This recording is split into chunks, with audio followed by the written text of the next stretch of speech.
Are three of the stars who helped establish the Trans-Am.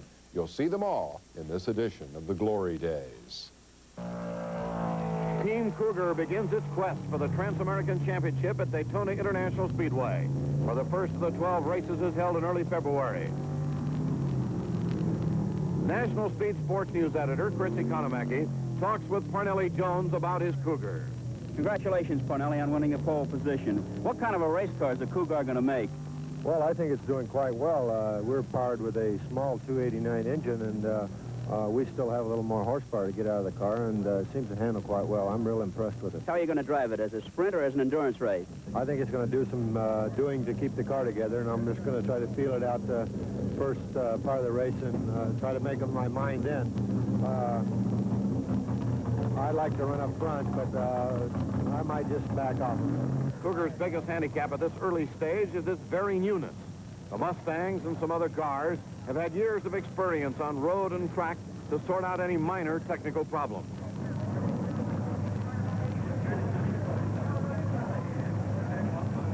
As the cars stand on the starting grid, Cougar team captain Dan Gurney is asked about the Trans-Am's prospects.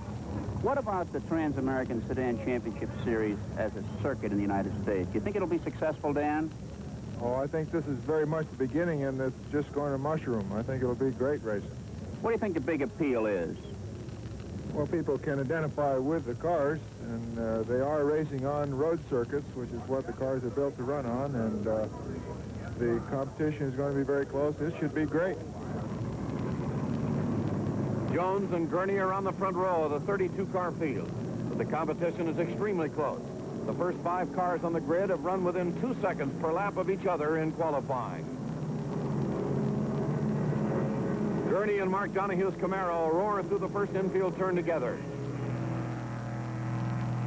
Jones, pinched off in traffic, lays back in 5th. As the field spreads out, the two Cougars are running very strongly. Gurney has slipped into 2nd behind Donahue. Parnelli is pushing hard to make up his early loss of position. Donahue in the blue and gold Penske-prepared Camaro is setting a blistering pace in these early laps.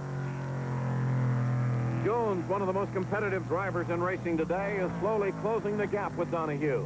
At this early stage of the race, Parnelli is clearly turning the fastest lap times in this hard-driving field. The race is 300 miles long, but the drivers are going as if it were a short sprint around the block. Equipment is bound to suffer under this tremendous pressure.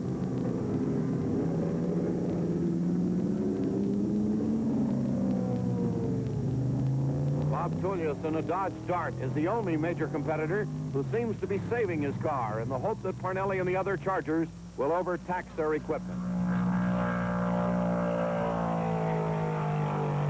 Mark Donahue is coming into the pits, and it may be serious.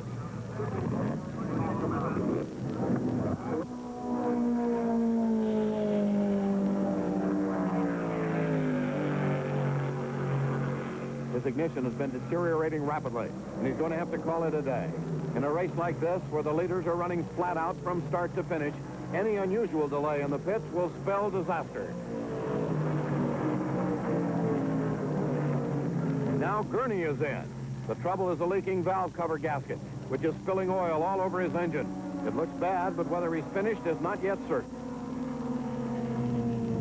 Slow attrition is steadily improving Tullius's position, but traffic is still a decided problem.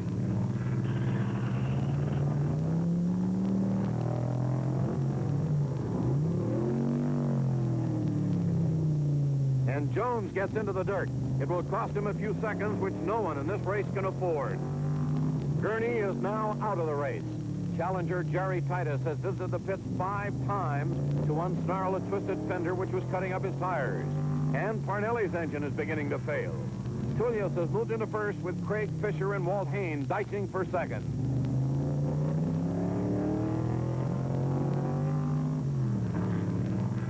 Parnelli is in the pits again for his second change of spark plug. Only 7 of his 8 cylinders are firing, and he's slowly losing position.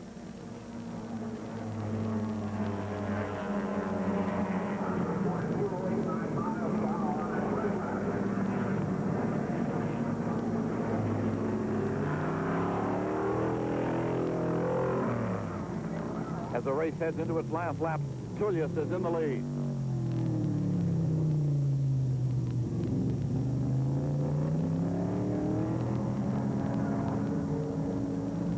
Mustang has blown its engine, placing the Fisher Camaro in second. Parnelli's Cougar holds third on sheer guts.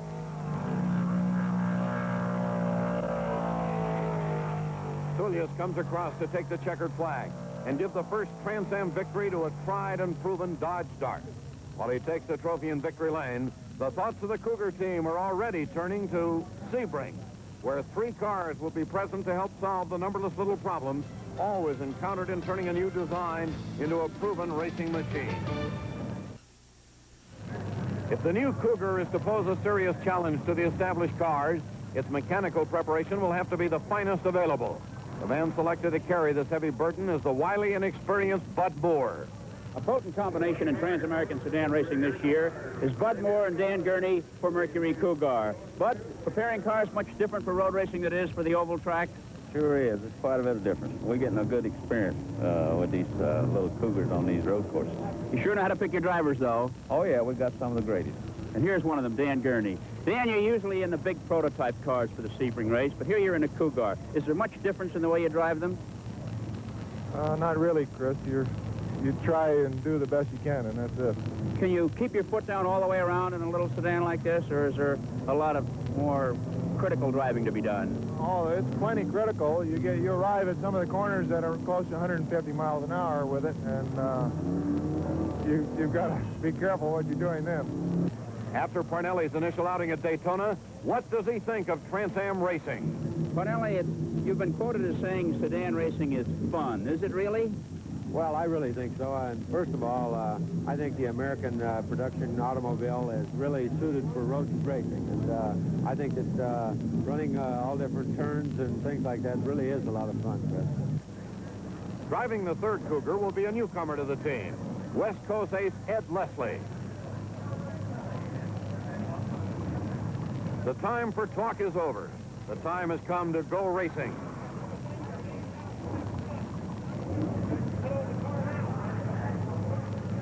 Endless hours of labor and long nights of discussion about suspension and torque and carburation have squashed some of the bugs that plagued the Cougar at Daytona. The green flag waves at Sebring, Florida to start the second round of the Trans-American Sedan Racing Championship. A Mustang with Jerry Titus at the wheel leads with Dan Gurney's Cougar right next to him. Going into the first turn, Gurney is edged slightly ahead of Titus. Milton Minter in another Mustang is third, followed by Mark Donahue's Camaro and the Cougars of Parnelli Jones and Ed Leslie.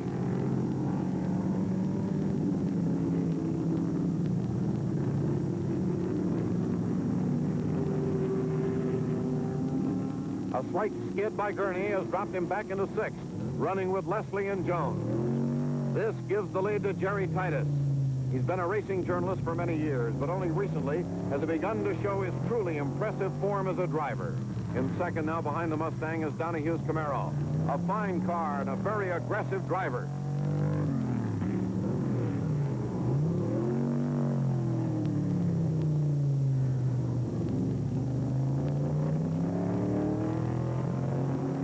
Leading the Cougar challenge is Parnelli Jones in third. The life of the leader in this race is not an easy one. He has to go all out or he'll be eaten alive by the hungry horde of headhunters dogging his heels.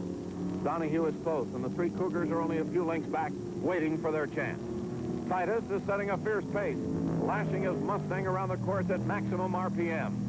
The leaders are already lapping the tail of the pack in their rampaging chase around this 5.2-mile airport circuit. Titus and his pursuing Furies are averaging just under 100 miles an hour in their battle for a Sebring win.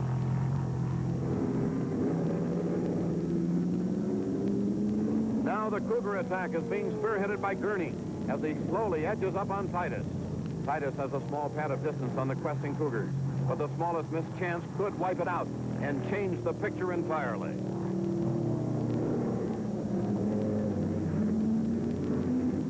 Now Titus has to pit. He needs fuel, and his steering has been difficult since an early brush with a course marker. This could be a break for Gurney, allowing him to shorten the gap with Titus. But Gurney also will have to pit eventually, canceling at least some of the advantage. Titus is on his way back into the race in good order. But Gurney is closer now, pressing all the way.